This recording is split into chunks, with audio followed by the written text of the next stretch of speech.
ఏనుగు ఏనుగు ఏనుగు ప్రతి ఒక్క రోజు పుల్చల మండల పరిసర ప్రాంతాల్లోని పండిస్తున్న పంటలపై ఏదో ఒక చోట రాత్రి వేళల్లో సంచరిస్తూ తన ఆహార వేట కోసం స్థానికులు పండిస్తున్న పంటలపై ఒంటరి ఏనుగు చేస్తున్న దాడులకు ఆర్థికంగా మానసికంగా తీవ్రంగా కష్టనష్టాలు పాలవుతున్నట్లు స్థానిక రైతులు ఆందోళన వ్యక్తం చేస్తున్నారు.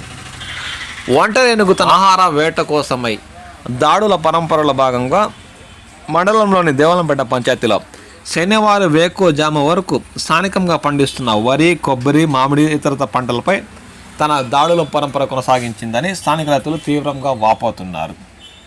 స్థానిక రైతులైన సుధాకర్, చిన్ని, గురుస్వామి, మల్లికార్జున్, శివరామయ్య, శంకర్కి చెందిన పంటలపై ఒంటరి ఏనుగు దాడులు కొనసాగించినట్లు వారు ఆందోళన వ్యక్తం చేస్తున్నారు.